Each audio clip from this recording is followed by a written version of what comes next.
Yep. It's your boy, BossCowboySports, bringing you another one. Run it up. Ah, man. So today is going to be a little bit different. Today we're doing a response where sometimes content just falls in your lap. It gives you opportunity to talk about things you want to talk about anyway. So I wanted to, talk about this. This is a perfect opportunity to do it. We ain't gonna dig too deep, but we gonna just talk about it from common sense. And it started from a tweet. It started from Bryan Broaddus. So we gonna talk about it.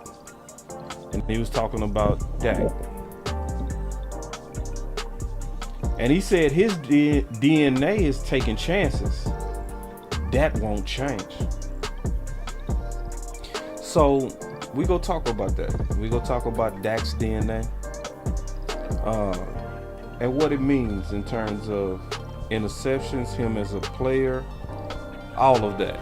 We go put this together. We go talk about it. So y'all sit back. Obviously, it's another one. Be getting ready to run it up. Be right back. Run it up.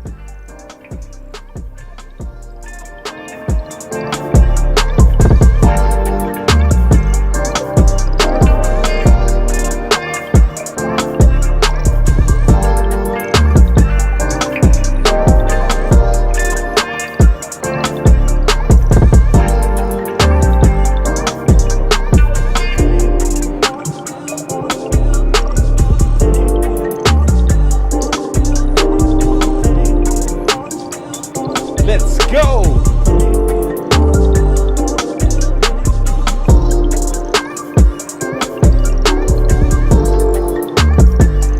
Let's go. Come on.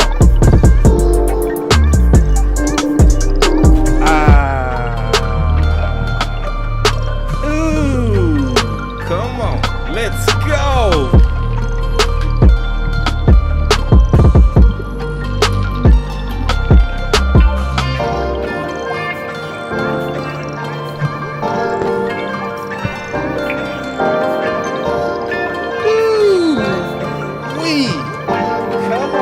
Come on, let's go.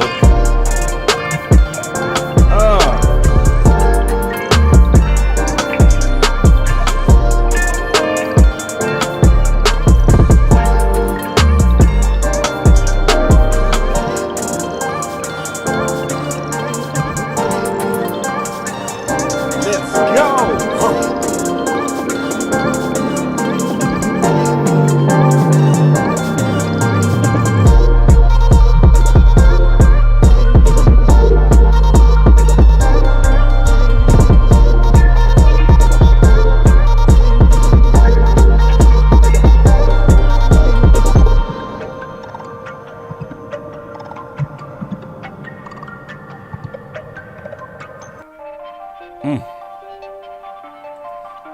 Oh man, my beats, they get you ready for the show, don't they?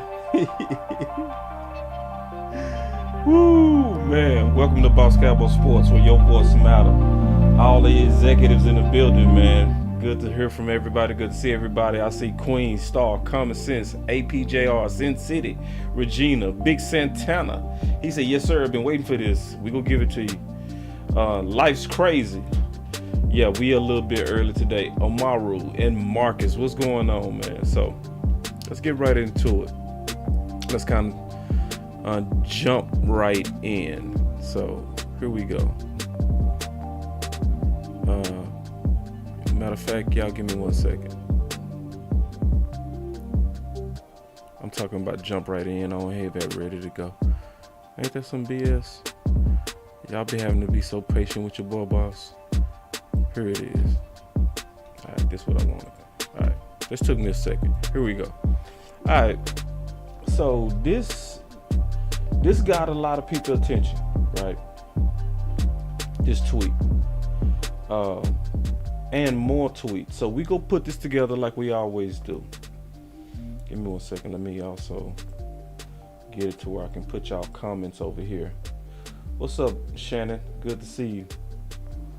So, real quick, see now y'all can kind of see what I'll be looking at. It'd be a lot of things going on, but so he was talking about Daks DNA, and that rubbed obviously some people wrong, right? The good news about that I saw from this was the fact that, like never before, I saw a lot of people stepping up for Dak. But it wasn't, in my opinion, looking at the responses, it wasn't a lot of people responding in a fanboy way to that DNA thought, right? I saw a lot of people talking with facts. It's I love, put it like this, I love how Cowboy Nation, we might start behind, but we go catch up, you know? We go catch up. And there was a lot of people kicking facts and knowledge about the option routes, about Dak's career interception to completion ratios, touchdown ratios. Just a lot of good knowledge from the fans, you know, and a lot of good pushback. And I appreciate it. But see, I want us to be careful that we allow people to make unpopular opinions too. So y'all hear me out, you know. Some people, I'm always ready to stomp a mud hole in them and their opinion. Bryan Broaddus is not one. Not to me. It might be to you, but to me. So when some people make an opinion that's unpopular, right? It's our natural reaction to want to defend, and sometimes defend with hostility. To me, this is not the time. I'm just fortunate enough to where I've met Bryan. I've also come across Bryan a couple of times on Twitter where we went back and forth. And one of the things that I can say about Bryan from just dealing with him is that he's not afraid to speak his mind. All right. So let me start with that. Bringing real back. He be speaking his mind. That boy with the shit. He's not afraid to speak his mind. But I also, from me dealing with him, know that he's willing to make a turn when he sees it the right way too. So I just want to say, you know, as I respond to this, let's all look at each other with, well, not everybody. Let me say it like that. Some of us hopefully have earned the right to be bold. Hopefully that makes sense. Yeah, and my boy Tariq say Bryan is not right all the time. And he's not. Me neither. And he will say it. And let me tell you, and shout out to my boy Tariq. Because Bryan was asking last year, he kept saying on 105.3 The Fan, he kept saying, what happened to the run game? Right? They was trying to figure it out. They was talking about it every day on The Fan. And one day I tweeted him. I said, hey, Bryan, I heard you ask what happened to the run game. So I sent him diagrams showing that the running success was coming from running behind Steele. He changed. And he acknowledged it. So it was, I don't know if y'all peeped it, but it was something I changed on about the last week. Y'all know I've been saying, just hear me out, hear me out. All right, before I address this, I want to kind of address this in the right spirit, right?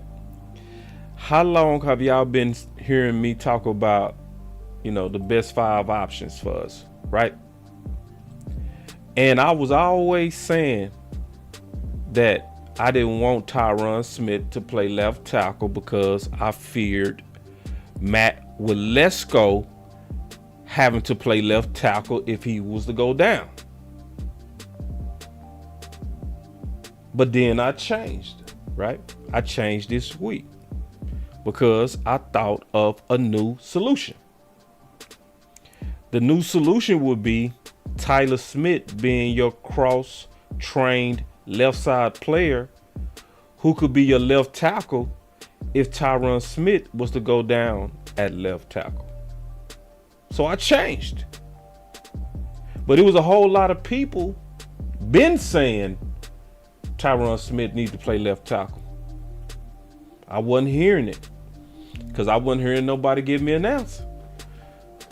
But after I thought about it and came up with my own answer, I changed. So I just wanted to say that real quick before we start getting into Daks DNA, because see, the DNA of Dak is something that's very important when you're talking about somebody's DNA. You're talking about somebody's hard wiring, right? How are you hardwired? So let's just kind of break it down even more and see what he's talking about. Because was he really talking about DNA? Or was he talking about something else? So let's look at it and let's investigate it and measure it like we always do. It's a big thing for Boss Cowboy to actually say publicly that he drunk Kool-Aid. Listen, I do not drink Kool-Aid without first measuring. So he said Allen's DNA is taking chances as well. So when I look at that, that gives us a clue of what he means by DNA. Y'all see that? So the way that Bryan Broaddus sees DNA, he sees taking chances. That's what he's specifically referring to. He basically saying it's in Daks DNA to take chances.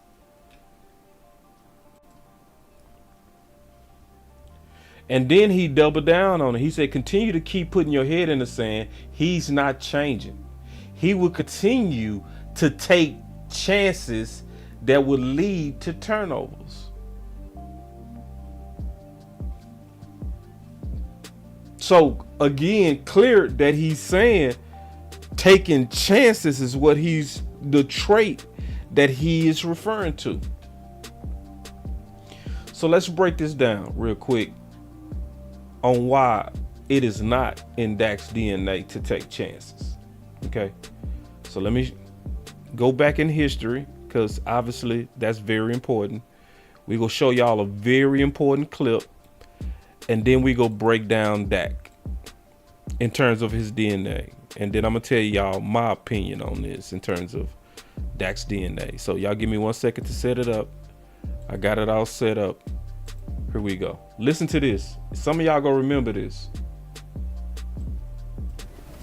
It's not always a given you're going to keep three quarterbacks. So can you talk about Cooper and Mike and kind of where they are right now and their development and what you want to see from, what you need to see from those guys in this camp? You know, I think the thing that I keep talking to them about, and it's funny, you know, we've been here 2 practice days. Feels like a week, right? Like typical training camp, right? It's like, man, it's not even Monday yet. But the thing that I keep talking to them about is, forget the idea of I'm trying to complete the ball. Just cut it loose. Rip it. Rip the throw. You're good. Do y'all remember that? When Kittner was Dak's coach, do y'all remember that? And if it was in Dak's DNA to take chances, why did Kittner say, and I do agree, Cole, we need him back. I think this was Dak's best quarterback coach to me. By far. By far. But if it was in Dak's DNA to take chances, why did Kittner say the number one thing that he been teaching those guys is to let it rip?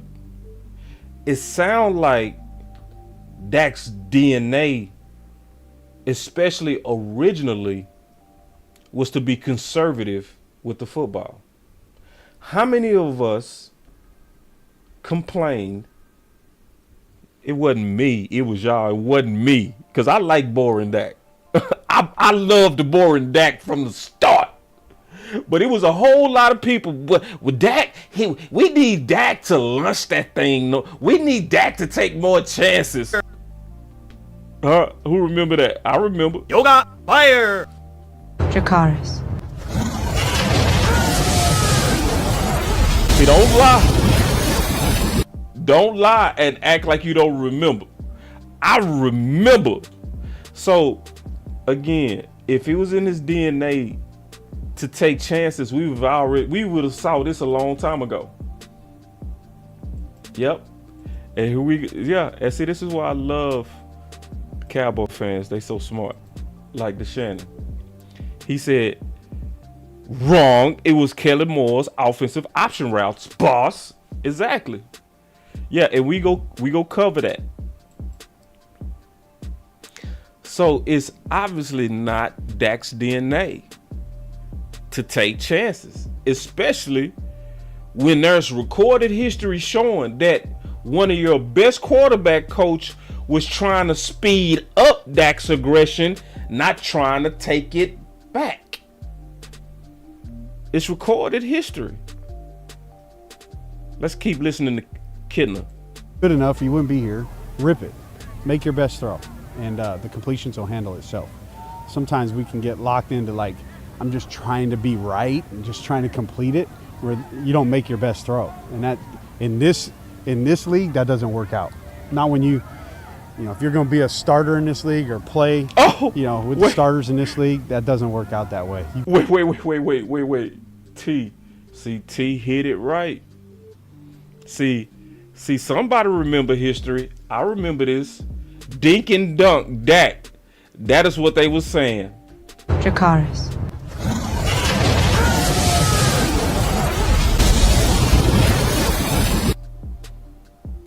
Yeah.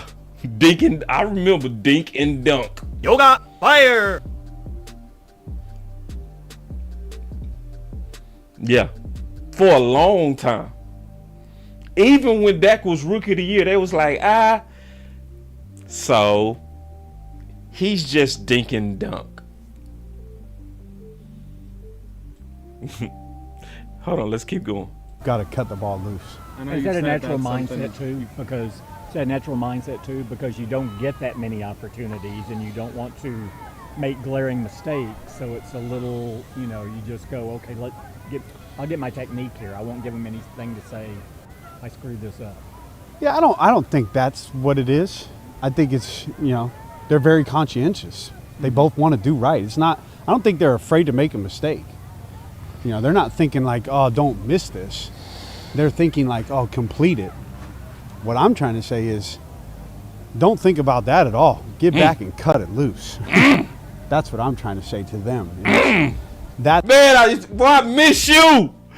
I know sometimes, man, it's okay to tell something, man, I miss you, bro. Man, I miss this dude. Man, that was one dude I wish Mike McCarthy would have kept. God dog, Mike McCarthy, you tripped out letting this dude go. That's what I'm trying to say to them is, that's, how many of you guys play golf? I'm sure a lot of you, right? I play. Best days are usually the day you haven't played in about 3 months, maybe 6, and you go out there, you have no expectations. So true. Bro, I take 7 months out from golf. I go back, I'll beat your head in right now. Man, boy, I would beat the dog snot out of you. And I'm talking about I ain't played in 6 or 7 months. I just go out there comfortable with my swing and wear you out. He right. When you just comfortable, you know what I'm saying? When you comfortable, when you just like, I'm gonna just go ahead and trust my swing, bro. I ain't got time to be taking 1,000 golf swings. Let's go play. Man, almost every time. Let's keep going though. Not thinking, you're swinging. And then all of a sudden you do a few things right. You're like, oh yeah, I'm going to try to draw this one.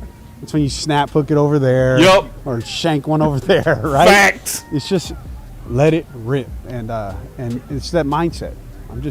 I know that I'm good enough. I'm going to cut this ball loose. I know you said before that a lot of that. Ooh. So before we keep going with that, to me, Dak's first major thing, Dak's DNA is adaptable. We go talk about that. Sometimes Dak is too adaptable. But the first thing that I'm gonna say when it goes to Dak's DNA, Dak is adaptable. So when Dak first started, he was conservative. And I liked him like that. Some of y'all wanted him aggressive. I never like an aggressive quarterback. I love game managers. Give me game managers over gunslingers every day of the week. Every day. Give me a quarterback that's safe with the football, smart with the football, versus a gunslinger any day. See, taking chances, that's fun. It's cute. It's exciting. Give me boring, clean drives. So Dak went from conservative, clearly because Kittner was speeding him up. He was like, I want to free you, bro. I want to free you. Don't think about completions. Don't think about interceptions. Just think this. I'm a pro. That dude I'm throwing to is a pro. I like what I see, and I'm just going to trust it. Ooh. And Dak adapted to that new style. Dak DNA is he's adaptable. He changes. So if his coaches change, he changes to fit the philosophy of the coach. And he changed after Kittner. He changed for Kellen Moore too. I'm gonna prove that. So to me, Dak's DNA, one trait that's to me in his DNA, I mean hardwired. Dak is adaptable. He's moldable. You can mold him. You can change him. You can transform him into a game manager. You can transform him into a gunslinger. See, Bryan Broaddus wouldn't have said that he's taking chances unless he was taking chances. It's just Bryan Broaddus went too far thinking that he's hardwired to take chances. No, that's the new Dak.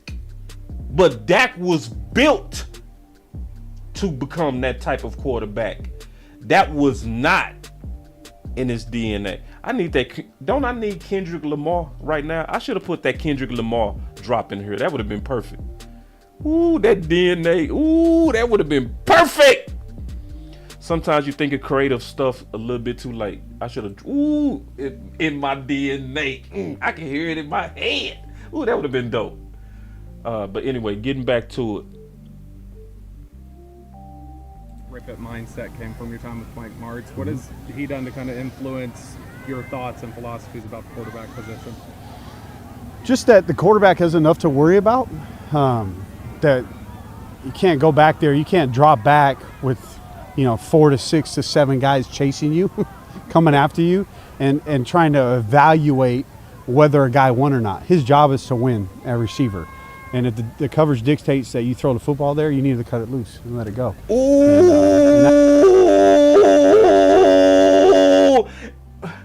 it's just how, look, ooh.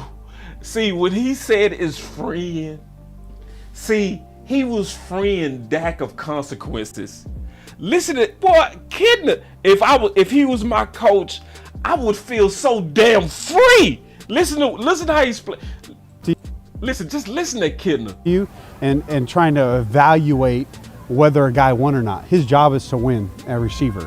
And if the coverage dictates that you throw the football there, you need to cut it loose and let it go. I love it! Man, I miss this dude. He said his job is to win. So if the coverage dictates, you just need to throw it. Oh! And that's very freeing for a quarterback. Like, Yes. everybody has a job. That would be the same thing as if the quarterback dropped back looking at the offensive line, wondering whether they blocked him or not. We would think that's crazy. Same thing for the receiver, a tight end, or the running back. Hey, you drop back. His job is to win. Your job is to get back, evaluate what the coverage is, and go to the right place with the football and make your best throw. How do you change the habit of the quarterback? Woo! The habits that you want him to get rid of. Just continuing to talk, and then training the right habits. See, listen, if it was in his DNA, why is he talking so much about changing the habits of his quarterback? If it was in his DNA to take chances, why is Kittner talking like this? The habits that you want him to get rid of. Just continuing to talk. He said, how do you train him? He said, how do you train him? Listen. What the coverage is, and go to the right place with the football and make your best throw. How do you change the habit of the quarterback?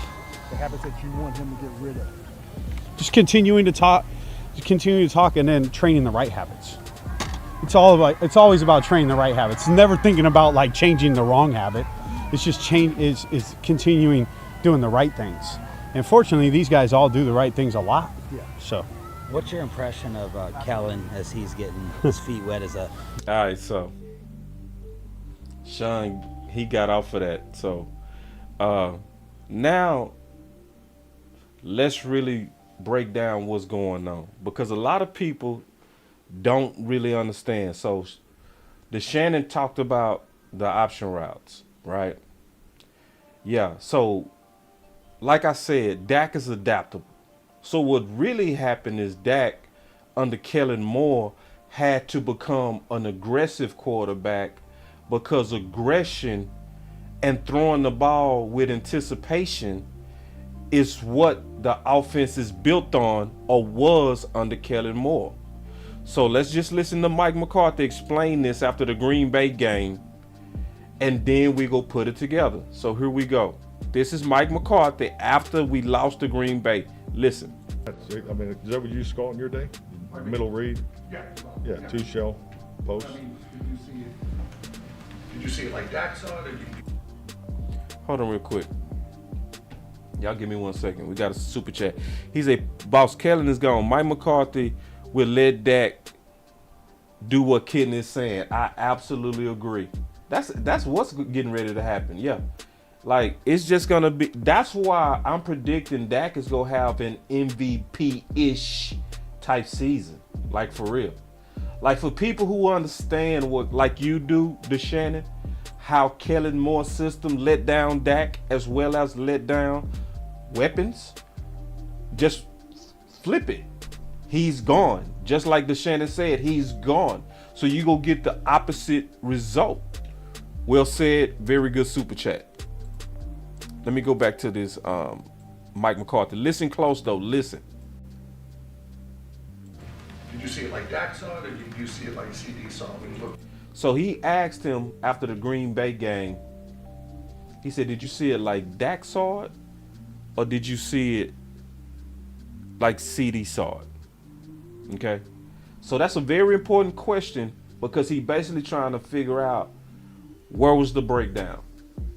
That's basically the whole purpose of that question. He's asking, what broke the play down?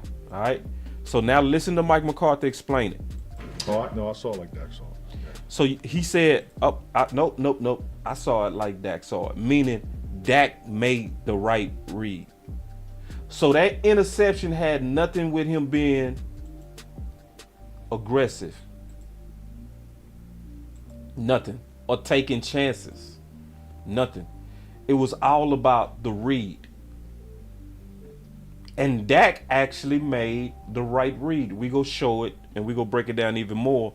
But Dak made the right read. But listen. Yeah, based on the depth of the defender, it's doesn't matter if it's a nickel, a strong safety, or it could be the defensive lineman lined up back here at 15, 20 yards. When there's someone in the middle of the field, that's a closed safety look. Michael Galpin, Dallas Morning News, on the first interception. Why was the spacing so tight between Dalton and CD? Great question. I think when you look at the play, in fairness to the Dalton and CD, that it's a concept that we've been running a little deeper. So and we were kind of right on the fringe of where you want to run that because schematically. So who is he talking about right there? He was basically saying, I can't even blame too much CD and Dalton right there. He was basically saying Kellen Moore shouldn't have ran that play. Listen close. He said, man, you can't even really blame them too much. We was on the fringe of where you want to run that play. He was taking a shot at Kellen. Listen. That's a closed safety look. McCarthy and Dallas scoring based on the first interception. Why was the spacing so tight between Dalton and CD? Great question. I think when you look at the play, in fairness to Dalton and CD, that it's a concept that we've been running a little deeper. So and we were kind of right on the fringe of where you want to run that because schematic. Yeah, that's why he said in defense of them, we've been running that a little deeper. Yeah. So schematically, we got exactly what we were looking for. We had, we were trying to, obviously had the inside leverage of the linebacker. You're trying to get the first Dalton, the first guy up on the safety, and then CD comes right off of Dalton. So, so with Dalton getting inside of that safety, and then CD's got to be a lot tighter there. But that's a lot tighter window to throw in. So, and that's where, at the quarterback position, you have to throw that with anticipation. You can't. So that's the part that a lot of people miss right there. That's the key part. See, because hold on real quick. Because remember, Dak is adaptable. So under Kellen Moore's offense, he had to throw with anticipation. Basically, under Kellen Moore's offense, you have to be aggressive at quarterback in order for it to work. So it's not that Dak was taking more chances. Dak adapted to the offense. That's what happened. He adapted to what his coach was asking him to do. We got us a super chat from Miss Charles. She said, "Boss, thank you for all you do and helping me to truly understand football. Thank you from my soul." Thank you too, Miss Charles. It's no problem. And we just trying to answer questions, and that's what we really try to do. And I really appreciate you too, Miss Charles. But yeah, that's what happened. He adapted. So Dak was doing his job. That's why the first thing Mike McCarthy said is, I saw it like Dak saw it. But let's keep going. And that's where, at the quarterback position, you have to throw that with anticipation. You can't wait for it to clear to throw it because then now the backside's involved. So that's a trust throw. It's an anticipation throw. It's a trust throw. It's an anticipation throw. Most shot plays are into the end zone. So, coverage scheme and so forth are, if you put it on the chalkboard, it's a win, but it definitely wasn't, as far as the spacing. So he talking about Kellen Moore again. Say when you put on the chalkboard, it looked good, but the spacing wasn't there. Basically, the spacing wasn't there. So Kellen called that play basically at the wrong time. We got us another super chat from Coach Marv. Coach Marv said, he said, a QB DNA is a collection of the coaches and the systems that he's been surrounded by. Dak has always needed an experienced true football guy that will put him in a system that fits Dak. I love it. Very good super chat. Very good super chat. And that's why I've been saying, to your point, Coach Marv, that Dak's DNA is actually adaptable. He changes based on the vision of his OC. So if his OC want game management, he go give it to you. If his OC wanted to rip, he go give it to you. If his OC needs you to throw with anticipation and be aggressive, he's going to adapt himself and he's going to give it to you. He's moldable. He's really what you want. He divorces the old and then establishes himself into a new vision based on a new OC. That's what you want. And to follow up on Dave's question, on that pick, he didn't cross face on the safety, but he did in overtime. Is that on his catch? Is that encouraging as you look for? Well, the one in overtime is exactly is the counter to the one Babe asked about. The one that's against 22 place coverage. But, so yeah, it's CDs in Hold on. Say J Tuck. J Tuck. J Tuck. Hey, my boy J Tuck. Oh man, J Tuck say, man, I'm so glad y'all addressed this lazy narrative. Yeah, bro, I had to address it. You know, it's one of those things. I want to shine light on it with facts. But J Tuck. Oh man, for real. Oh man, it's so real. Yeah, we gotta address it sometimes, J Tuck. Oh, let me get back to this, man, because this clip is juicy. Here we go. That's an exceptional read, because if you look at it, Amos was he was outside the hash. So I mean, CD very easily read that as too deep, which he'd have been correct anyways, because when there's a time, everything's time clock, everything's tied to the quarterback's feet, and because if he reads it as too deep, I mean, there's potential for maybe even a touchdown. So, but the fact that he saw Amos rotating, which he was going to to a 3-shell deep coverage, it's an excellent read. I mean, that's what you're looking for. And actually, Dak and CD throw that, we call it a beeline post. They throw that route very well. Yeah. So once again, it was an interception that had literally nothing to do with Dak. Dak did everything you're supposed to do. He threw the ball with anticipation. He threw it early. He trusted that CeeDee Lamb was going to be in the place that he was supposed to be, and he was not there. So the person who got the blame was then Dak. And then when you break it down even further, listen to what the playmaker said about it, and it goes even deeper. Listen to this. He's reading CD, and CD had to get across his face at that time, and he didn't do it. It became an interception. They both have to read the same thing at the same time, and they just beat you with the coverage. Hold on. What they beat you with, playmaker? What did...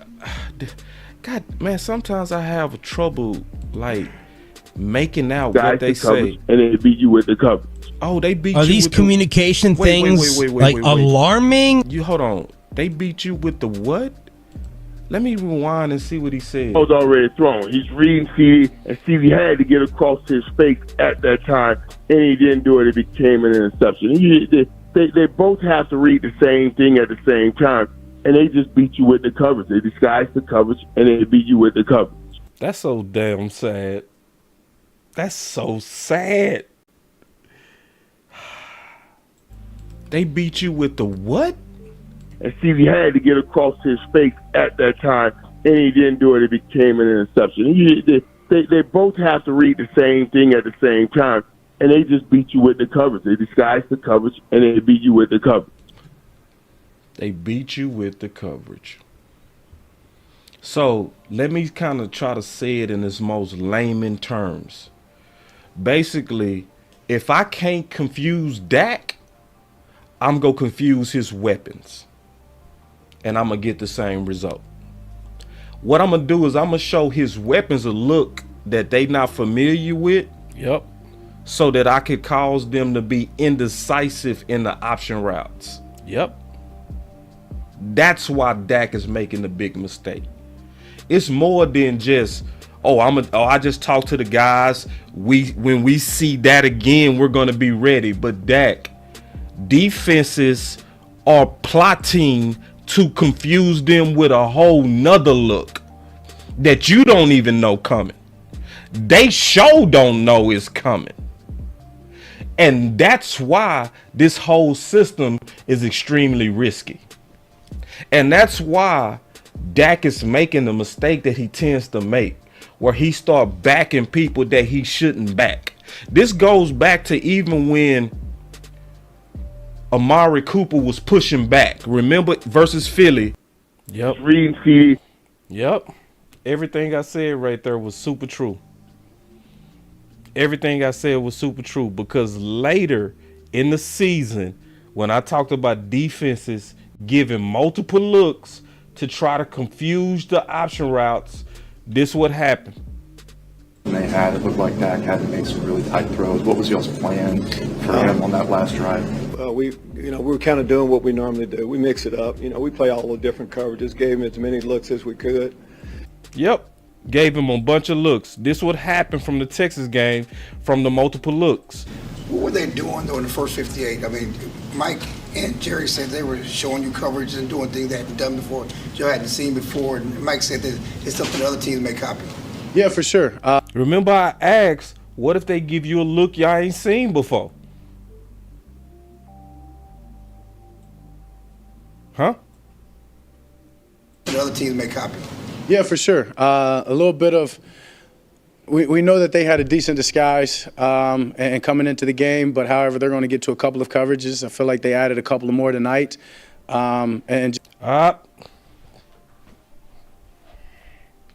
They added a couple of more tonight.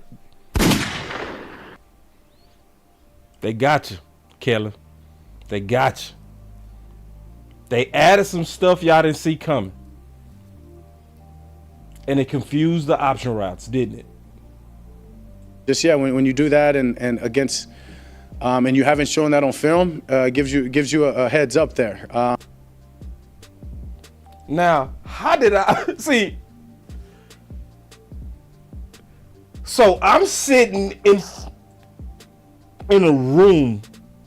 I don't get paid millions to break down Kellen Moore.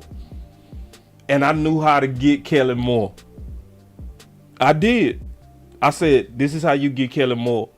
You show him a bunch of looks that they haven't seen yet. So whether it be the play calling that maybe wasn't the best at the time. So he breaking down all the things in which the defense can win schematically. So he said it can be the play call. Hold on real quick. Y'all killing it with these super chats. I appreciate it. Hold on real quick. Let me go back, take the super chat. Coach Marv said, this is why in OTAs, McCarthy is asking Dak what he likes and what he does well so he can build off that to get the best out of Dak. This is how coaches make the game easier for your QB details. Beautiful super chat. Facts. Listen, bet on Dak this year. My boy Tuck said, facts. That's the scary part. So easy to throw off Kellen. Right. The key to throwing off Kellen was to give him looks that offense didn't see before. That was the key right there. And then we got us another super chat. I don't see how people don't get it. He said, I'm still celebrating that Kellen is gone. Yeah, it's gonna become clear. This is the year that it's gonna be real clear. Let me just say this before I go back to that. It wasn't clear to pay Dak until you lost Dak.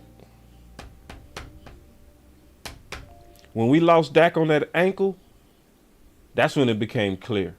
See, back in the day, people thought the red rifle could do what Dak could do. Wait. We got us another super chat. Real quick. He said, Coach Marvin's right. We do that in high school. Ooh. So let me go back to this, because we still going back to that DNA, because I'm gonna talk about that DNA. I still got some more to say about that DNA, but let's keep going. My reads were half a bit slower because they disguised it well and got to some that they haven't been in. That's the second thing he say could throw you off with a defensive scheme. So he say first thing that can throw us off is the play call itself can be bad. Second thing is they can throw me a look that makes me late because I didn't see it before and that can throw me off. But for us, it's about understanding that we may get that more, as Coach said, and just understanding that we've got to execute. Or sometimes I gotta. No, Dak. No. See, that's what Dak was being too loyal. And see, that's why another part of his DNA is Dak is bought in. But sometimes Dak is too bought in. See, I'm going to tell the truth. Y'all thought I was going to sit up here and just suck up to Dak all day. No. Sometimes Dak is too bought in, y'all. Sometimes he don't know when to push back. This interview shows that. See, because he perfectly explained the 3 things that break down the offense. But then his answer didn't make sense. He was like, we just got to execute. No. If they show you a look that you wasn't prepared for, you cannot execute around that. You can't. So the only thing you should do then is abandon that plan. That's it. Because there's no answer for that. Sometimes, and we talking about DNA. What's really in Dak's DNA? So one thing that's for sure in Dak's DNA, Dak is adaptable. But Dak is also bought in extremely. Sometimes too much. See, somebody got to be that dude that tell Dak the truth. Somebody got to be like, Dak, you should have buck Kellen on some of this stuff. On some of this, you should have been like, nah, we got some holes in our offense. I know it's space age, but it's some holes in it. Because that don't make sense. Listen to what he said. It don't make sense. Not try to fit the ball in. Listen. Because then he go turn around and blame himself. My boy D.A. Lee said company man. You can say that. Facts. I would rock with that. That is very company man-ish. Yeah, you got... Listen, all of us sometimes got to know when to say, I ain't down with the plan, bro. For real! Every one of us at some time got to be able to say, I was with you up until then. Wait. Dallas Cowboys hard hitter say, Dak under Kellen Moore wasn't comfortable, boss. Boss, you spot on about Dak. Kellen had Dak. Hold on real quick. Let me read the rest of it. Had Dak too friendly. Yeah, Dak got himself too friendly. I'm just being honest. That's Dak.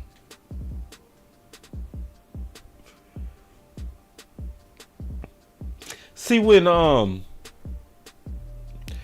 remember when Aaron Rodgers, what did he do versus Dallas when they start throwing it? He said, run the bow. He pushed back. Dak needed a little bit of pushback in him. His DNA is a little bit to get along. I'm just being real. Y'all thought I was going to lie to y'all. I'm not. I'm going to keep it real on all aspects.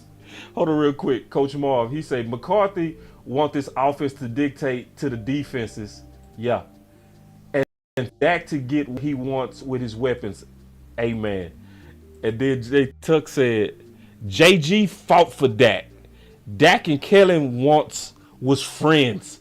So Mike McCarthy would be the first pure coach to the QB relationship. I hope you're right, Jay Tuck. And I think you're right. That just makes sense. That's just good. Those dots that you just laid out, they connect. Perfect connection. It's no need for me to say hope. That's just good. That's good logic. Yeah, those dots that you just laid out will connect. I can see that. I can see that, Tuck. Very good thought. Then Coach Q said, on my team, if a team give us a defense we haven't seen before we check to a run and still run routes, hurry up and run the play that beats the defense. Yeah, man. Facts. But see, I was showing you that Dak, sometimes he ride with stuff he shouldn't ride with because it doesn't make sense. Listen one more time. And that, yeah, we may get that more as play calling that maybe heads up there. So whether gives you a against and just when they added a couple of more tonight. However, they're going to get to a couple of coverages. I feel like they added a couple of more tonight. And just when you do that and against and you haven't shown that on film, gives you a heads up there. So whether it be the play calling that maybe wasn't the best at the time. That's one play call. My reads were half a bit slower because they disguised it well, and two got to some that they haven't been in. But for us, it's about understanding that we may get that more, as Coach said, and just understanding that we've got to execute. Or sometimes I got to not try to fit the ball in tight windows and create those tip passes and too many balls up in the air. And turned around and blamed himself. So if I could add anything under DNA, I would also say accountable. But we could also say too accountable. Cause he taking the blame. See, this why Bryan Broaddus pointed at you, dog. See, when you blame yourself, some people can't read between the lines. Some people go take you at your word, dog. So when Bryan Broaddus agree with you, can we get too mad? You blamed yourself. You too bought in at times. I want to be balanced on this. You know what I'm saying? Just, because see, I read between the lines. I already know that it was mostly option routes. I know that it was mostly system generated aggression. I already understand. I get that. But for those who trying to get it, you got to be careful with what you say, Dak. You can't just run up there and fall on the sword because it's in your DNA. Sometimes you got to say, F that. Even if I don't put it in the public, I'm not getting ready to fall on the sword. J Tuck, I know you in the building. Let's have us a conversation. I might even call you. J Tuck, let me know if you're available. Because I might call you real quick because I want to have a conversation. But let's keep it real though. Would Kellen Moore still be here if Mike McCarthy did not throw him under that old bus? Let me hit myself a button.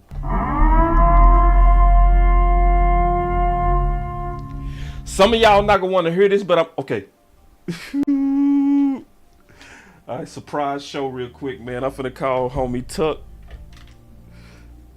We go, you know how me and Tuck get. Shit. Hold on, I'm call the homie real quick.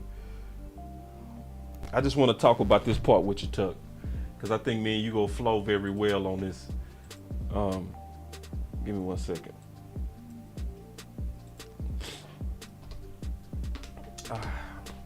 My boy M said, anything you say can and will be used against you in the court of boss.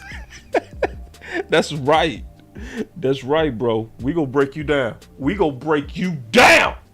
Don't play. I don't care if you Dak. I don't care if you Bryan Broaddus. If you the co-host, the OC. Anybody and everybody will get it in the court of boss and the executives. Hold on real quick. I'm calling Tuck now. This should be fun. I just want to have a conversation with my boy real quick.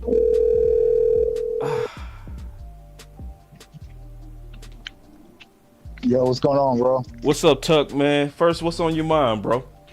No, man, just watching the show, man. I'm proud of you for addressing it. We talked behind the scenes. I was going to address it, man, but, I kind of strayed away from it. But it needed to be addressed because, what we got to understand, just not as content creators, but just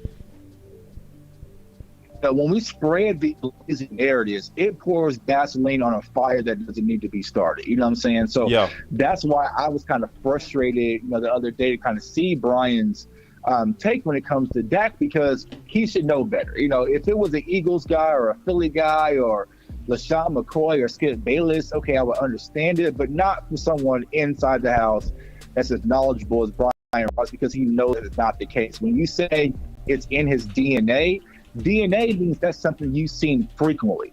Right. You haven't seen this frequently from Dak. Last year was the first year there was even a conversation. So how are you going to use the word in his DNA when you haven't even seen a trend line even start yet? So that was kind of my frustration with this whole conversation. I feel like Cowboys Nation did a good job by stepping up and saying, nah, that's not the case.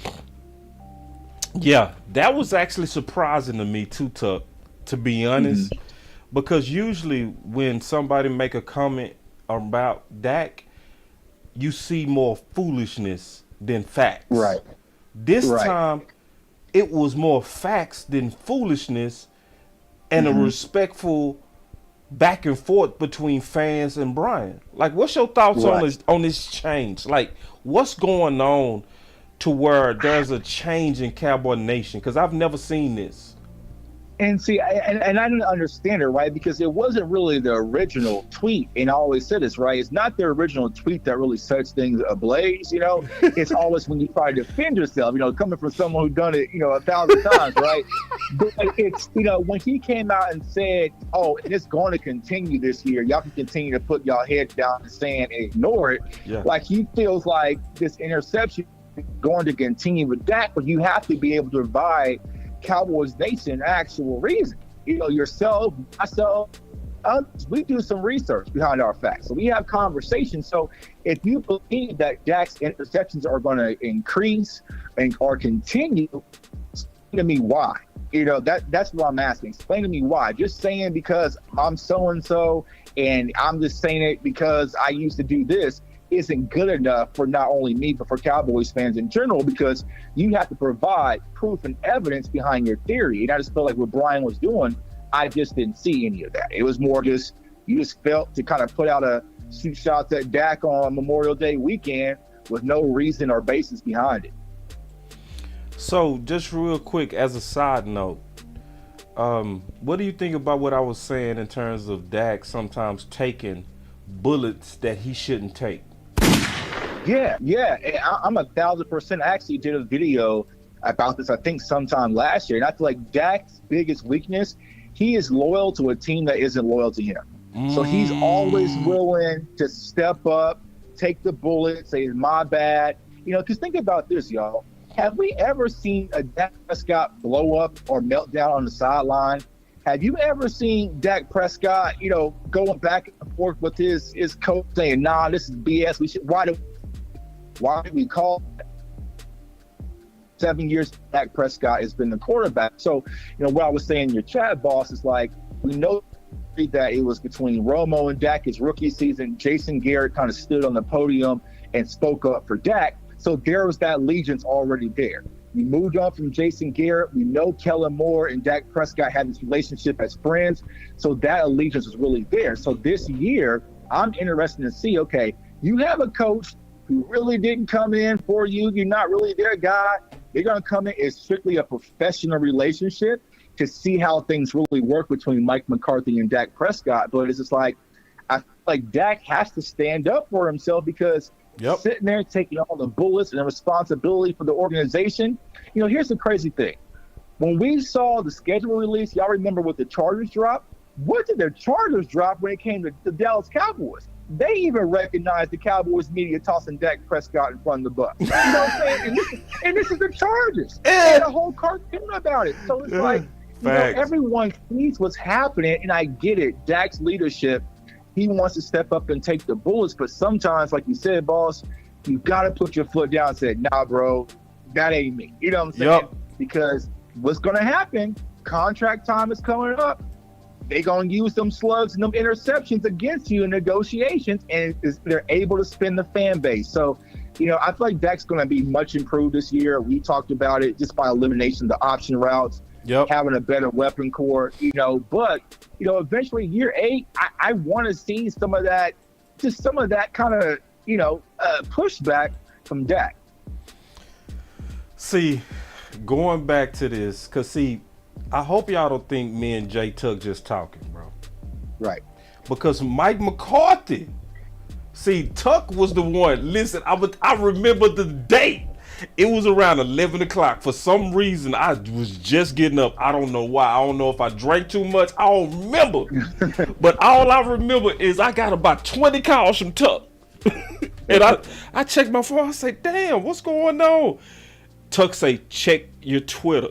So I check it. And then and Tuck tagged me. And he was like, boss, look, Mike McCarthy is fighting. And I say, let me check it out, Tuck. Let me check it out. I was wiping my eyes. I remember I was wiping my eyes. I said, let me check, Tuck. And I checked. And Mike McCarthy said, if it was me. Right. If it was me. Can you explain that while I pull up that B-roll, big dog?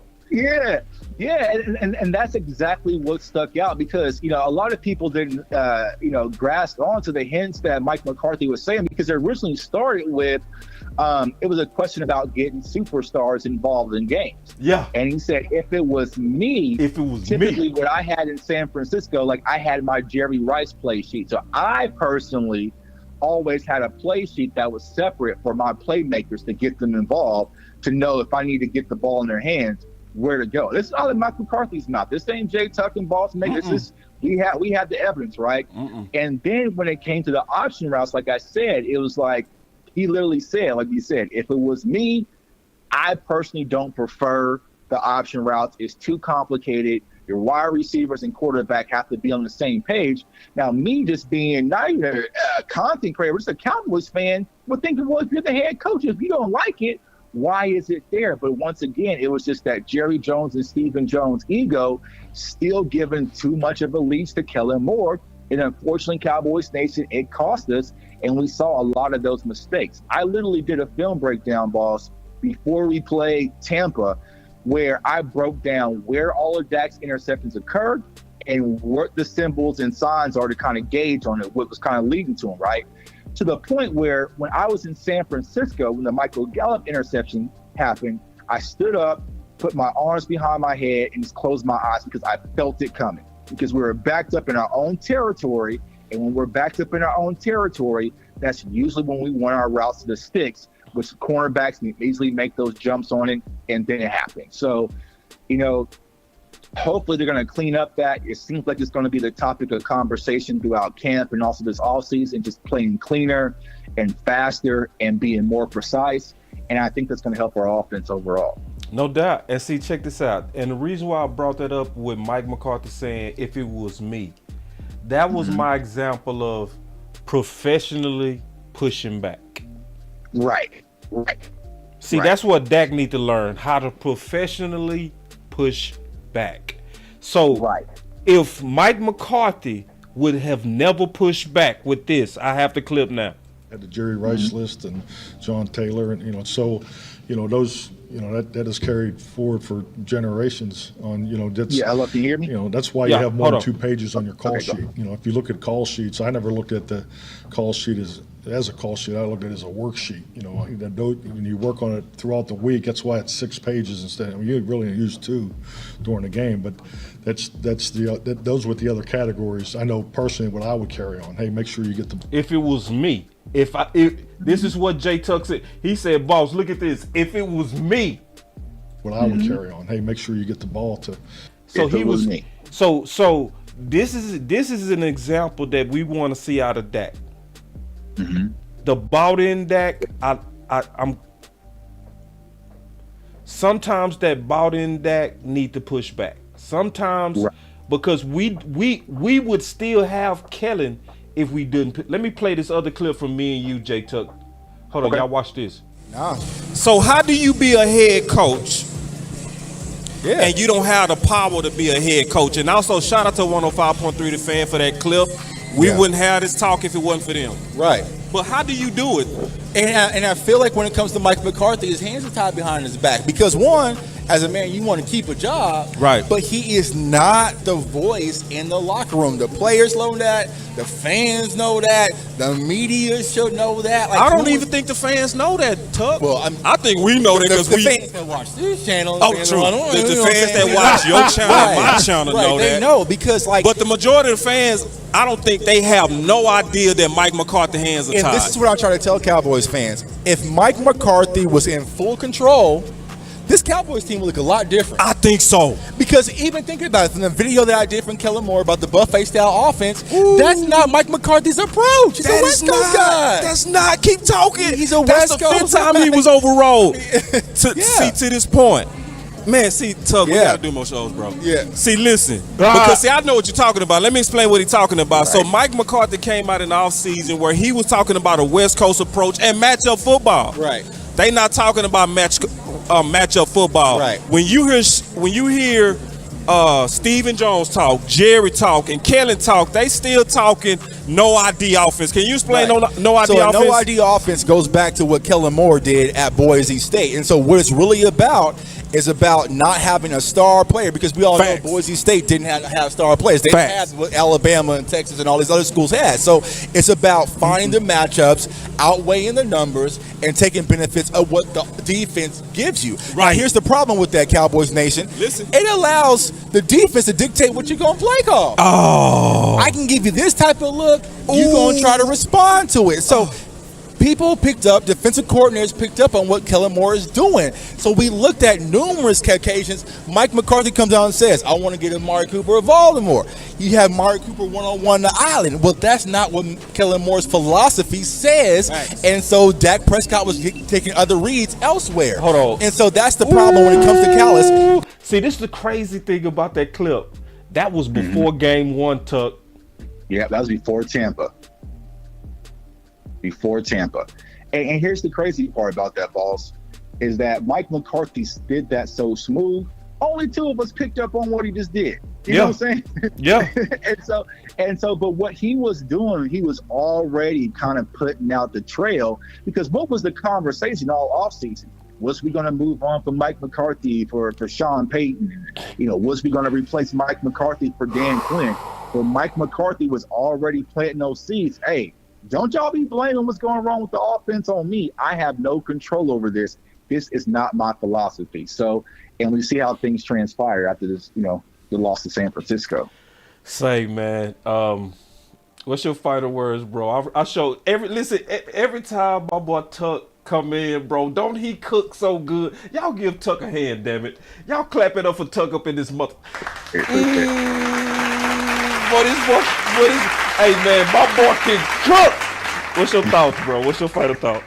Nah, man, I'm just trying to say, Cowboys Nation, we know it's kind of dead time, and I always try to preach this to my community. Keep your head on the swivel. You're going to get clickbaited. You're going to get lazy narratives. We are almost there to camp. You know what I'm saying? So, everyone in the media, I respect them to the utmost, but not everyone has y'all intentions at heart. So, what I'm trying to focus on, I know Boss is focused on the others in our community, it's just providing y'all quality content. And that's the best thing. Whenever we say something, just know we're going to put our reason behind it. We're going to show our proof, show our thought process, because ultimately we want what's best for you, but most importantly, what's best for the Dallas Cowboys. Yep. So, that's my final word. I got more film dropping. I just dropped the film session on Ronald Jones. I got some coming up on the whole running back Malik Davis as well. So that's what I'm doing. I'm focused on putting out quality content and just covering our team. And then once we get to camp, then we can have these, conversations about what's going on. But like I said, keep y'all head on the swivel. Don't let them get y'all. Appreciate y'all. Yeah, appreciate you. Thank you, Tuck. All right, my guy. I knew that dude was gonna cook good. I knew it. Yeah. So, but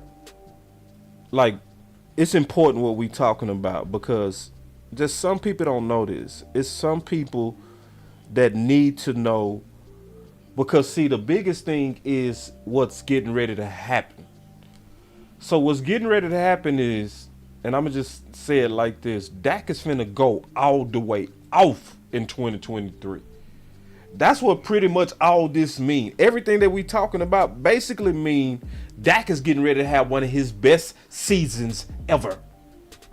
That's the whole point. Now, it's still some people out there still confused or creating a narrative. I don't know the motive. I have no idea.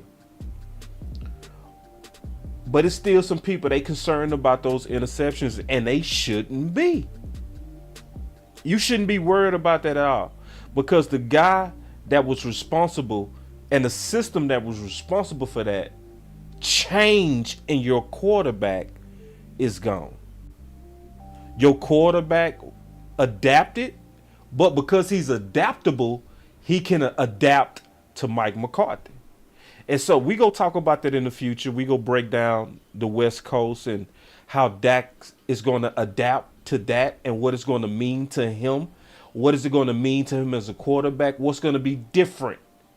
We go into that as well. That's coming obviously in the future.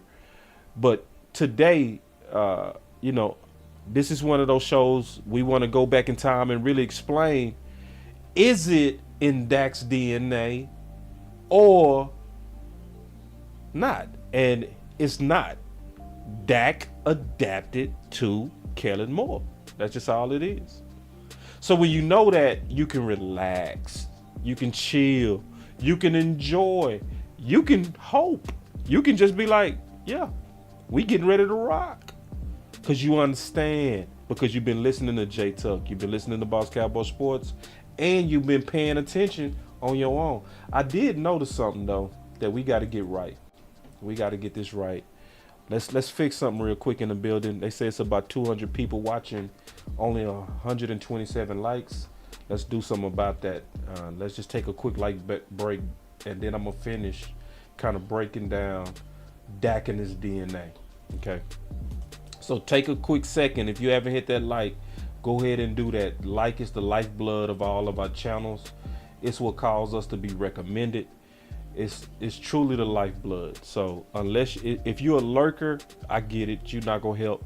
But if you somebody that, obviously just been in here, got distracted, just forgot to hit that button, take a second, hit that like. It's gonna help us get caught up.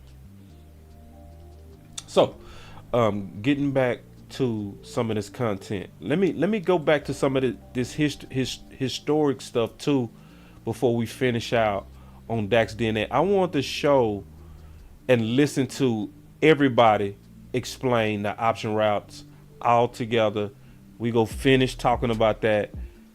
Then we go talk about Daks DNA, because I'm excited, because it's some different things about Daks DNA that I'm gonna bring up that's different.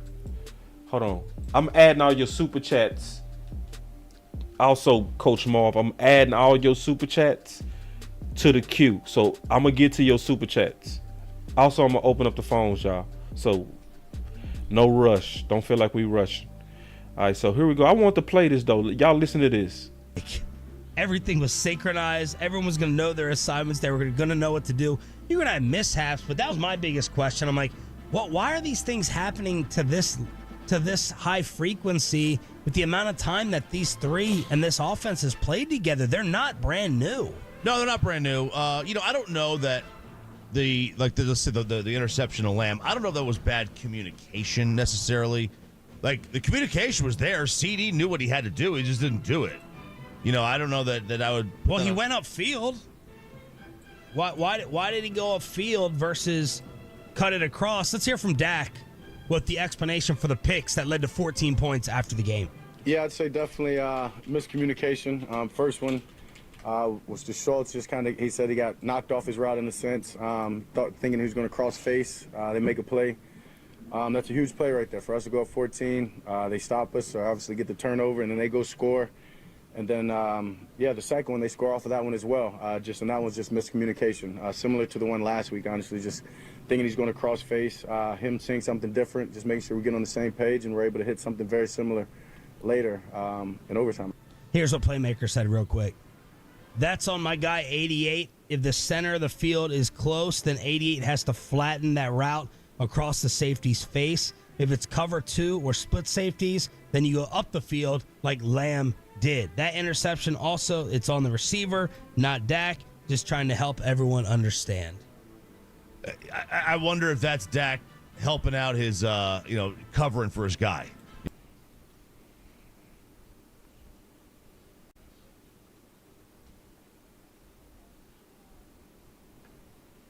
Let me play that again. Understand.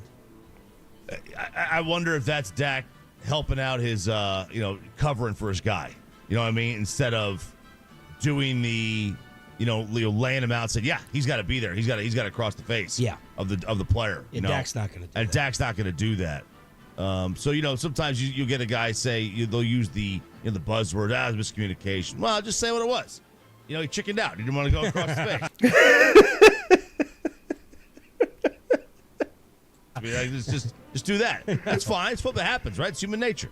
It's going to happen on every team, in every game at some point. Really, it's going to happen. Whether or not you get the interception off of it is a different story. Here's Mike McCarthy on the 2 turnovers that we're all trying to figure out. Well, the first one is that plays that's kind of on the fringe of where you call it. So the point is that based on the way we're supposed to do it, it's a tighter window to get across, and Dak has to throw that with anticipation. So Dak has to throw it with anticipation. Dak has to throw it with anticipation. That clearly also means it's not in Dak's DNA. Clearly. Because the design of the offense is for him to be aggressive. He was following orders. It's just what it is. So that's what happened on the first one. And the second one is another adjustment. It was 22 replaces, the name of the coverage you called it. And so with them coming down, it's a 2 shell that really plays like a 3 shell. So there's route. It's a route adjustment and timing. Combination route adjustment and timing. Tolo's coming in. Now listen to this. Listen to these Tolos. These Tolos go put it together. Listen to he said Tolo's coming in. Listen to these Tolos. Listen. And I like the point. We can't have it both ways. The big knock on Dak is not throwing with anticipation, not throwing guys open.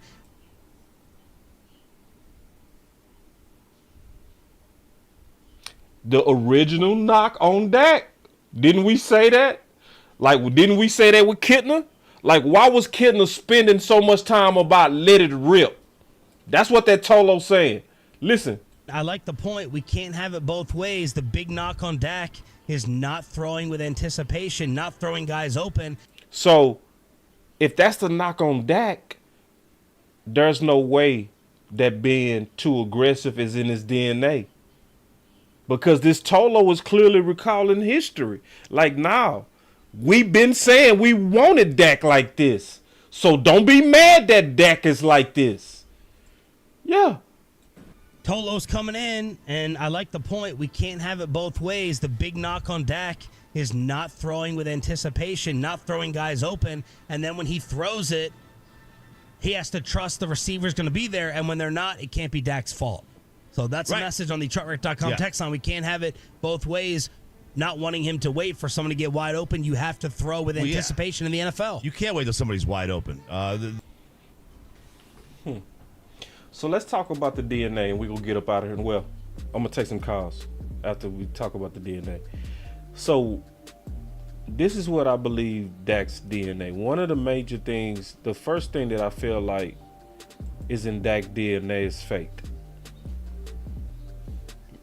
Yeah. Faith is a big part of Dak's DNA. When you do this, every now and then you'll be in some privileged situations. So I was privileged enough to talk to Dak's dad in training camp. And when you talking, and Dak's dad is cool as hell. He was just a real man, just a real good person. A very Christian household, very faith household. This is what Dak's dad told me. He said when Dak was 3 years old. No, he said 2. He said when Dak was 2 years old. Listen, this is crazy. He said, because Dak's dad is a big time Cowboys fan. He just like any one of us too. He just like any one of us. All right. So he said Dak walked up to him and said, I will be the quarterback of the Dallas Cowboys at 2 years old. That's in his DNA, y'all. Dak, listen, when you already talking about being the quarterback of the Cowboys and you barely talking, it's really in your makeup. I'm serious. Another thing that's in Dak's makeup, Dak is, in terms of what he really made of, Dak is old school tough. Old school. So let me pull this up, because see, this go bring some clarity for some people who don't understand the toughness level of Dak. Like Dak level of tough, like Dak could have played in the 60s. I want y'all to listen to Kittner talk about Dak. And a lot of people never even heard this interview, but y'all need to really listen to this one, because this one is powerful. And you should see that Dak is another level of crazy. Like, listen. I think that people have heard the Cowboys, players and coaches and everybody else rave about that for a long time, about what he's got between the ears. And, for some people who look at that and wonder, like, okay, but I mean, what does that really, matter at quarterback? How, just in your own word and in your own words, the way you would describe that, how important is that mental makeup of not just being a quarterback, but having to be a quarterback of the Dallas Cowboys? Yeah, it's one of the most essential traits that a quarterback's going to have is that mental makeup, that mental toughness, the ability to be resilient, the ability to, focus and do the task at hand and not get caught up in, the noise that's outside of you or even the last play. It's really about how do you focus and do your job on every single play. And like I said, there was times last year that I'm like, man, that was a really tough game that he had. Hey, we're going to take it easy. And he would almost cuss me out. Listen. He looking at Dak like, Dak, that was a tough game. Slow down. Chill out. He say Dak almost cussed him out. Ooh. See, y'all remember on Hard Knocks, when was the first time we all saw Dak cussing? When he wanted to get back in there and get his reps. Hey, we're going to take it easy. And he would almost cuss me out. Like, what? I don't know what that means. We're not taking it easy. We're going to do this. Or when he was out with the AC joint and he couldn't throw, he'd still come out and get his footwork in. Don't let this slip. Because, see, he was out with the AC joint, right? Hold on, let's keep going. And he would still be super engaged in the meetings. I mean, legitimately probably shouldn't have, had enough of an injury that you probably shouldn't have played in a couple games. See, did y'all know that? Did anybody know that? See, think about it. Hurts had the same injury, AC joint, same shoulder, missed 4 weeks. Dak, same injury, played the following week. People forget that he got 2 needles in his arm for that game. Before and at halftime, they had to put needles in his arm to numb the pain. Old school tough. So if we talking DNA, let's talk about it. See, did anybody know that Kittner said he probably shouldn't even played that game? Yeah, and it makes sense because Hurts missed 4 games. Dak didn't miss no games with the same injury. Old school tough. Not just tough, old school tough. Your quarterback. The one, and then when he went out there and played, that's the same game that we use against him. That couldn't beat practice squad players. Oh, so we go leave off that he had an AC joint issue and a fractured finger, both on his throwing arm? Oh, leave that out. We go just leave that out. A fractured finger on his throwing arm and an AC joint, same arm. We go just ignore that he shouldn't have probably even played. Oh, that's Dak's DNA. Another thing that's Dak's DNA, in my opinion, that most people don't talk about enough. This is what gets on most people's nerve. Most people, this is what get on my nerves about. I'm being honest. This is why I don't like mainstream media. They don't talk about Dak's brain enough. That's also a major part of his DNA. That makes me sick to my stomach. Like when I was debating them Philly cats, one of them dudes said, I just want to let y'all know Jalen is getting ready to go get his masters. I said, oh, I just want to let you know Dak already got his masters and had it before he was drafted. Oh, I didn't know. I know you don't know because they don't talk about that. The fact that he was able to run a system of offense to where 4 weapons could have 3 different options and he had to read the defense and them at the same time and did it extremely smart. Not just smart, extremely smart. That's also in Dak's DNA. Another thing that's in Dak's DNA. All right. And we talked about this, that adaptable. That's in Dak's DNA. He's a very adaptable quarterback. And he's getting ready to adapt to Mike McCarthy. So all the details of that West Coast, he's going to be just like any one of the great former West Coast quarterbacks that Mike McCarthy coached. Because he's going to engraft himself in West Coast knowledge, West Coast details. He's going to immerse himself into it. And he's going to adapt. And when he adapt, he's going to be one of the best West Coast quarterbacks that you've ever seen. And also it's in Dak's DNA. And we talked about this from a negative side, but this is also positive.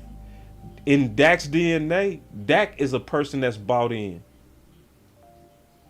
So when Kellen was here, he was bought in. But now that Kellen is gone, he bought in.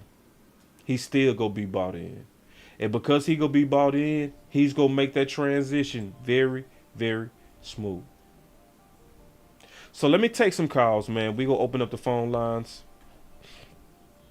Obviously, this is something I want to talk about because it gave me a chance to talk about some of the traits of the quarterback.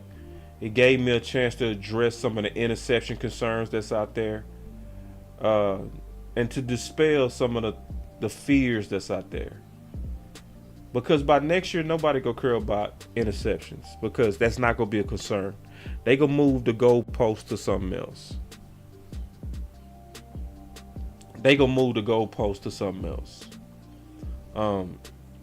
But you know, again, hold on real quick. What's up, Coach? Hey, boss. How you doing, sir? Good. I think you talked about this on a lot of your live game day lives that you did with Coach Marr. Mm-hmm. And I remember you and Coach Marr going crazy, and even Amp going crazy because with Kellen Moore, one thing that Dak didn't have was an outlet. Every time something broke down, he didn't have an outlet. Coach Marr was going crazy. Why don't you have a running back? Why don't you have a tight end outlet? And so with McCarthy in the West Coast, everybody know about the West Coast, you almost always have a back going at the backfield. Facts. So if you do get fooled, you go to the running back. Right. If it takes a your loss, cool. If not, take what you can get. But because Dak is mobile, you do like they did with I'm pretty sure they're gonna have the offense ran like when they had Russell Wilson.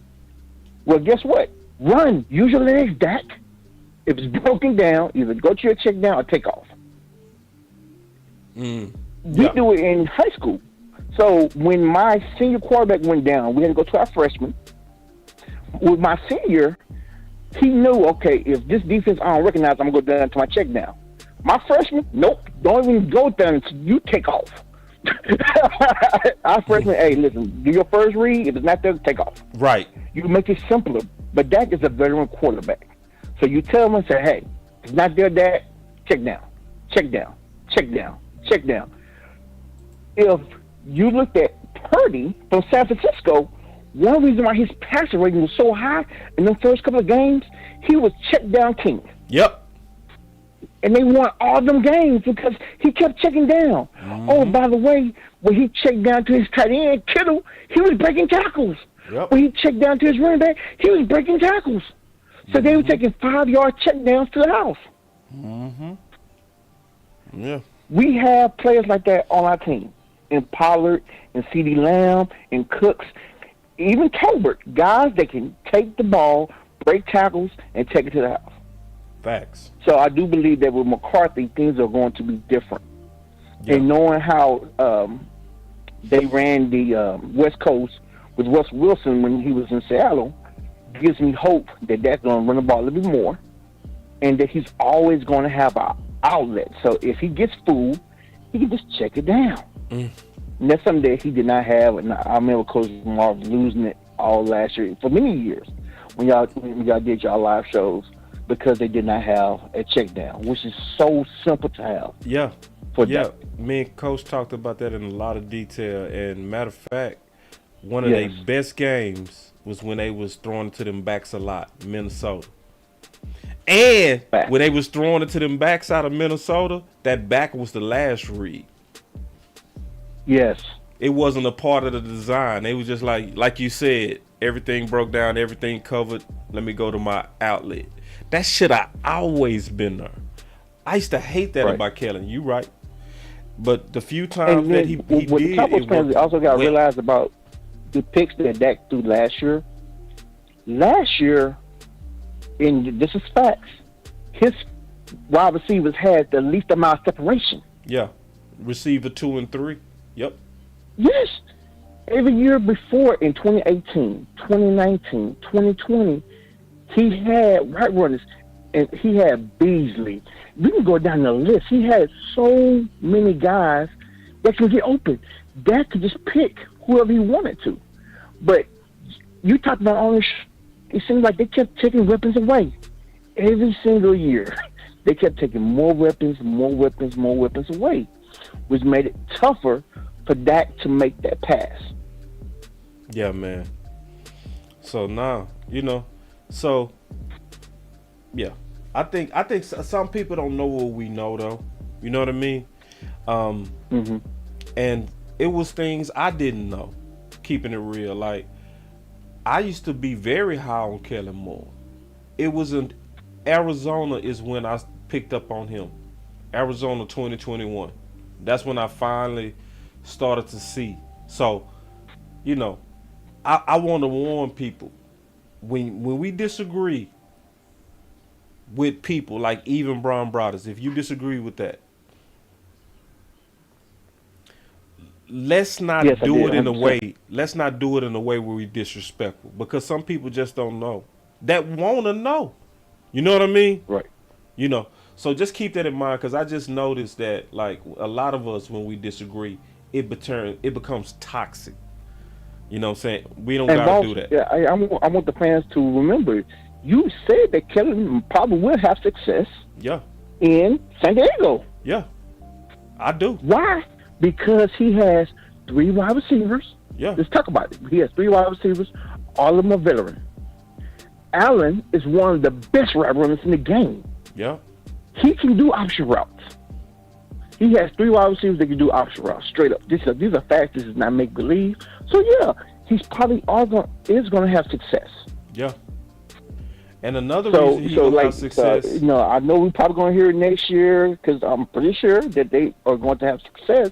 But like you said, but the one thing that his offense does not do well against is when you come against a defensive coordinator like a Dan Quinn. Yep. That's going to give you multiple options. Or Looks, or Lovie Smith, or somebody, a defensive coordinator that know how to throw off your system. Yeah, they gonna cook you. Yeah. But I think it's another reason why I think Kellen Moore is going to improve greatly, because he ain't going to have to cater to like he had to do in Dallas. That's true. So in Dallas, if front office was like, we want to get rid of Amari, we want you to under-target him, he ain't going to have them type of, well, he might, He might, but if he don't have them type of meddling front office, he could do well. Another thing he gonna do is likely simplify. He go learn over time to simplify his offense, and I think that's when he gonna do better. But you know, it's whatever. But man, I appreciate the call, Coach, as always. That's man. my 2 cents, boss. I hang up and listen. I know you got a lot of callers probably calling in. No, I appreciate you always, Coach. Always. Anytime, boss. Bye. All right, so we still got the call lines open. Hold on, I missed the call. Let me call this person back. I missed the 240 number. Been forwarded to an automatic voice message system. 240455247 is not available. At the tone, please record. I done put y'all whole number out there, whoever that was. I'm calling you back. Give me 1 second. Hello? It's Boss Cowboy. What's up, boss? It's Clevo, man, from DC, bro. What's up, Clevo? Ain't nothing, man. Once again, man, great show, man. I like the video, man, like always, man. Appreciate it, Much love OG. to you, bro. Appreciate it. No problem, man. Just one thing that you and when you and Chuck was saying, I agree with y'all saying, but kind of like in a different way, man. I kind of disagree a little bit as far as like with Dak pushing back. Now, I definitely agree Dak need to push back. But I don't think Dak is the type of person, based off of even what you said, and I kind of felt like this before you even said, like how he was brought in a Christian household.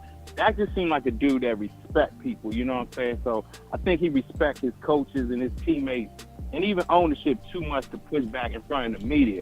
I think Dak, and like you also said, Dak is a very smart dude, you know what I'm saying? So I don't think I think Dak is smart enough to know not to do it in front of the media.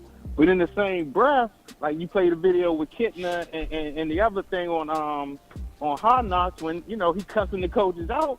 So to me, it's hard to believe behind the scenes Dak ain't getting on people or saying something to these receivers or to the coaches or whatever. But I look like with him not really saying it in the media in front of everybody, so it could be a bigger narrative. But Dak is smart, man. He already know Cowboys is big news, and he don't want to throw no negativity in the news. This is my opinion. I don't think he want to throw no negativity out there for it to blow up more, because if you see your leader in the media doing that, then, you know, your lesser players might think it's cool to be up here talking back and getting all. So I think Dak is real smart and just calculated with that. But at the same time, I think Dak is a fighter. He a hell of a leader, and I think he's very smart. You know what I'm saying? So I think he's just calculated with it. So I personally think he is pushing back, but I just don't think he's doing it in front of everybody so everybody can see it.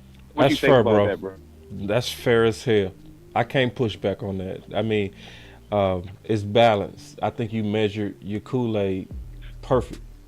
And Okay, you know, yeah, it fit that what you just said. You know, yeah, it fit that. Yeah, now, one thing though, I'm gonna push back a little bit with you though. I do believe there's a time you should, just like Mike McCarthy did. You see what I'm saying? It's a way to do it. You know? It's a way to do it. But see, that's one thing I would also add to his DNA. Dak is the type of dude that leaves everything in the house. If there's any drama in Dak's house, you not go know it. Exactly.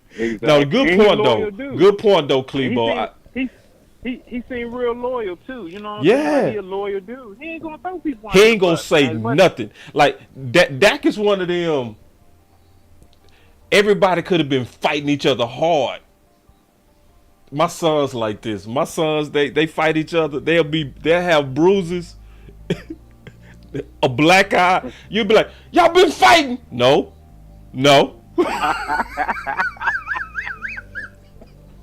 No, Daddy, we ain't. No. Why you bleeding? Yeah, that's Dak. Like, Dak go keep all the dirt in house. You remember all them dudes got fired because they was leaking to James Slater? You remember that? Yeah, I remember that. They was leaking to James Slater. Yeah, I remember. That's because Dak was injured. None of that leaking would have happened if Dak would have been in that building. Dak was there. Yeah, none of that. Now that's a damn good call, Clebo. You one of the first people to actually push back at me real hard, and I ain't try to slam you for it. Good punch. That was a good punch, man. It landed. Good one. Nah, it's all good, man. I listen to you all the time, bro. And much love to you, like I said, man. I gotta go, man. But one more thing I just gotta say is give a quick analogy, man. I know you're gonna think it's crazy at first, but I got a 3-year-old, man, and I'm potty training her, right? And she doing real good, man. She'll get up and go use the potty all the time, man. But when she having fun with her big sister, sometimes she'll forget and she'll use the bathroom herself. She'll wet herself or whatever. And the reason I'm telling you that, bro, because with these lights, man, I get on this video, man, I'm listening to you and the rest of the dudes, man. I'm like, man, this is good shit, man. This is good content right here. And I just be forgetting to hit the like. So just keep reminding people, man, hit the likes, man. Hit the likes, you know what I'm saying? So just keep reminding people, man. That's real. 'Cause I'm sure there's a lot of people that's like me, bro, that's watching and getting caught up in, like, damn, I be having to catch myself. I be 20 minutes in. I'm like, damn, let me hit this like right quick. You know what I mean? So just keep reminding people, man, you're doing a great job, man. I love what you're doing, man. I appreciate that, man. Thank you, Clebo. All right, man. Have a good one, bro. You too. All right. He right, though, because I do it myself. I sometimes forget to hit the like on my own videos. But obviously, I'm producing, so y'all cut me some slack. So I'm going to call out the last person that called in real quick.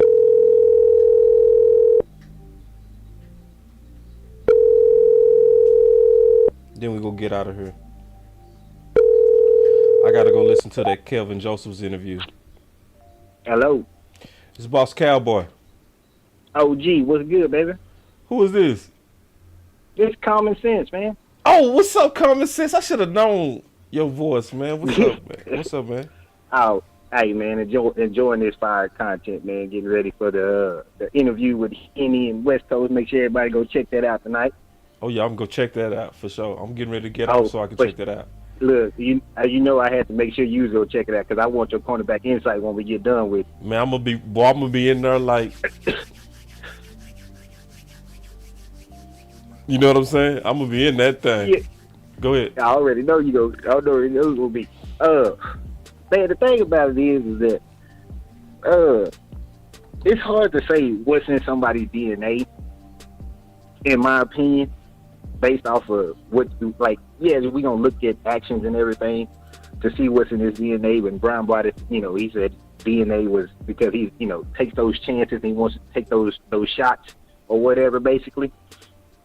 Well, how you going to say that's in his DNA when that's the system that he was placed in? I mean, we all know Kellen Moore's system was either curl routes or deep shots or option routes that was, 20 yards down the field. And at the same time, you got offensive lineman that's doing blocking for Dak outside in the pass rush in the pass blocking system. You know what I'm saying?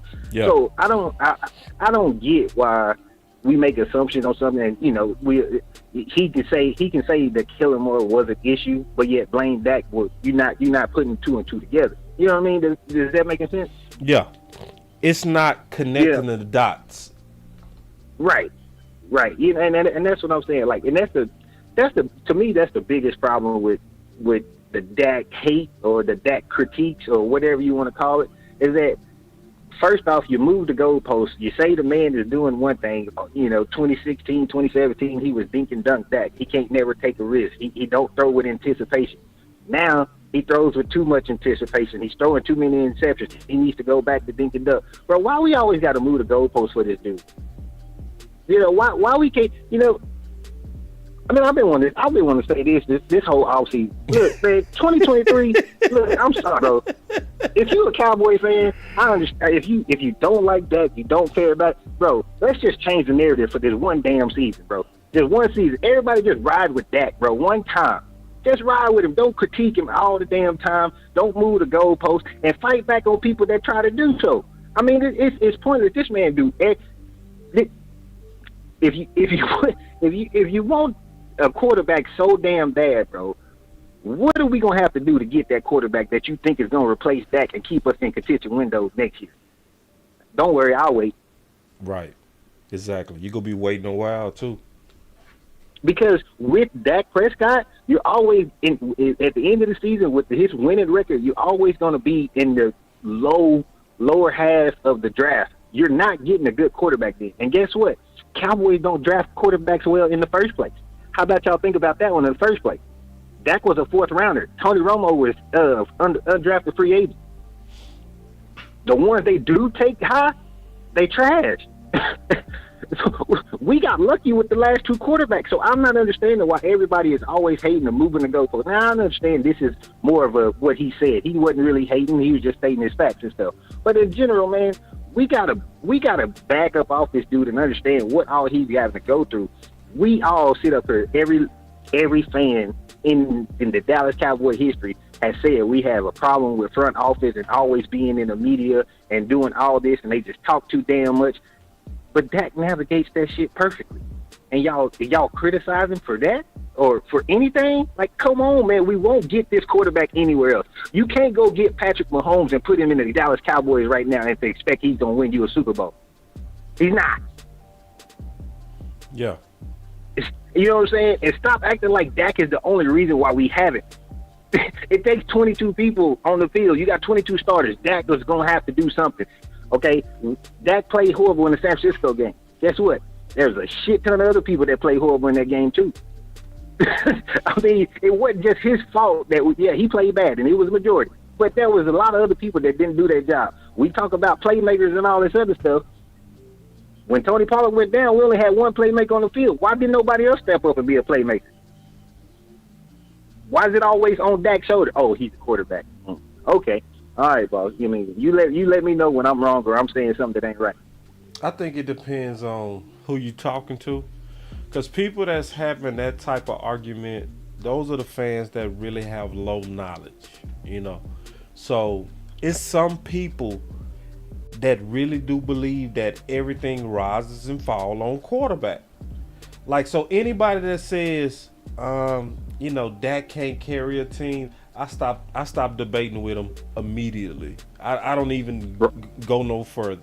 Because if you thinking a quarterback carried other grown men, like, nah, right, bro. You showing just with that statement you don't know football.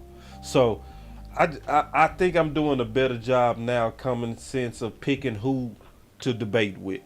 So with Bryan Broaddus, I guarantee we could have this conversation with some intelligence and some back and forth, and we would likely both come away with something that we didn't consider, because I know he at least know football. Now, do I agree with everything? No. Would he agree with me on everything? No. But it is not one person in this world that I agree with everything with. You know what I'm saying? So, right. I think it's about picking and choosing who to fight, with Dak, because with some people, ain't nothing you gonna be able to say to them. It's no film, no evidence, no stats, no data, nothing. So it's like, I just pick and choose now who I go back and forth with. Yeah, man, and look, hey, I'm trying to get there, bro. I'm trying to get there, but it just, I just have a hard time when you see somebody that's clearly doing everything the right way. You know what I mean? And yeah, they have an outlier season, or they have a bad game, or a bad possession, or whatever, however you want to look at it. And then that's your narrative on his whole career. You know what I'm saying? Like that's not fair. Like, I mean, it's not. I ain't worried about being fair, but I mean, damn, we talk about Dak's interceptions. How many of those interceptions came off a receiver's hand? How many of those interceptions was him trying to fit the ball in the tight window? Oh, I forgot, he can't throw in tight windows. Damn, that's crazy. But he was, getting those balls in there. Right. Yeah. But at the same time, like you said, I can't remember which show you did, or I can't remember which show it was.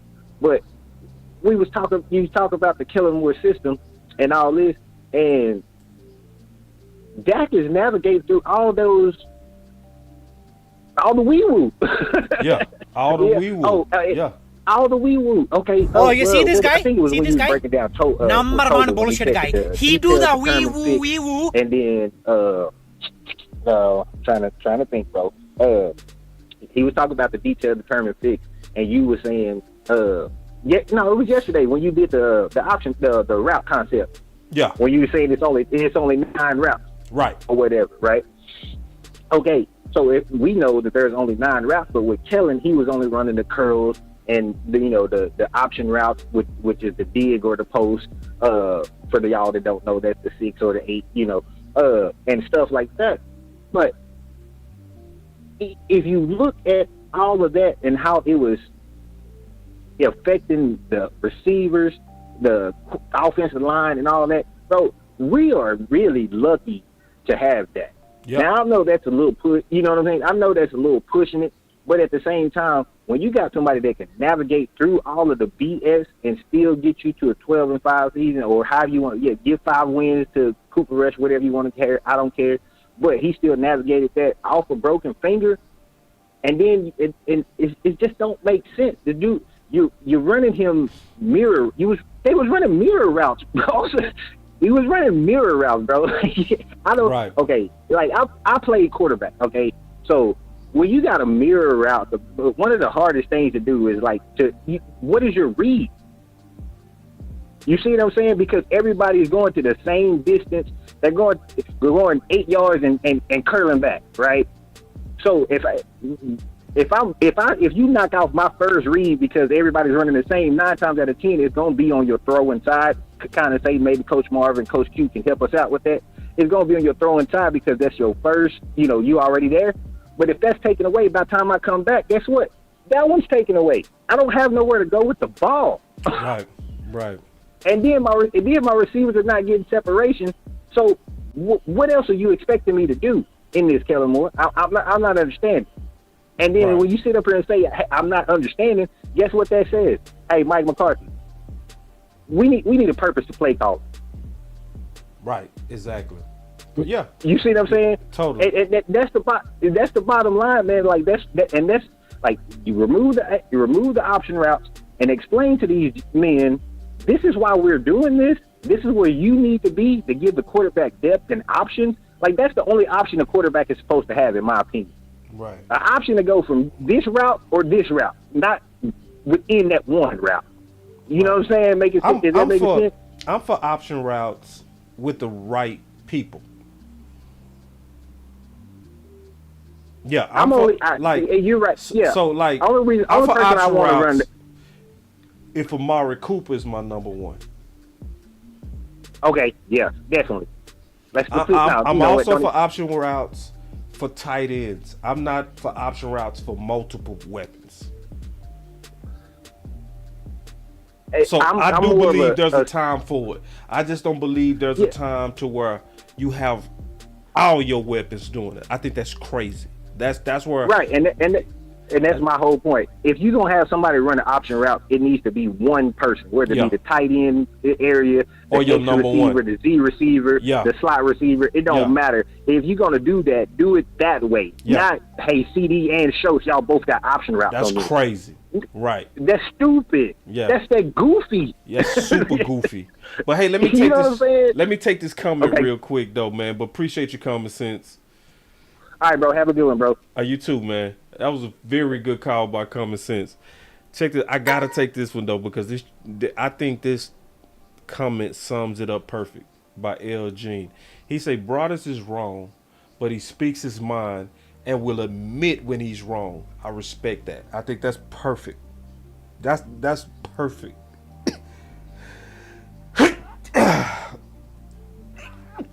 Hold on, y'all.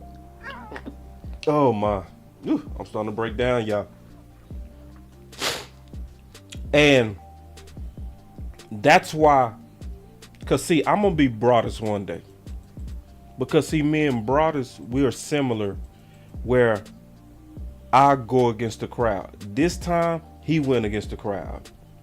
And even though I don't agree with him, I respect it. I respect that what he thought he was willing to say without apology. I do respect that. I respect that. Because at least we know how he thinks. So with somebody like this, we could actually sit down and have a back and forth conversation. And maybe he changed my mind. Maybe he knows something that I don't know. Or maybe I changed his mind. But at least he would know what I think. I know what he thinks. And now we could start a debate to get down to the truth. The OC and I do it all the time. Every time we hit this button. Every time. Every time. Every time the OC and I go against each other is real. We are on two different pages, seeing something two different ways, and we start debating until one of us can convince the other. And we lower our pride and our ego, and I listen openly to the OC. He listens openly to me.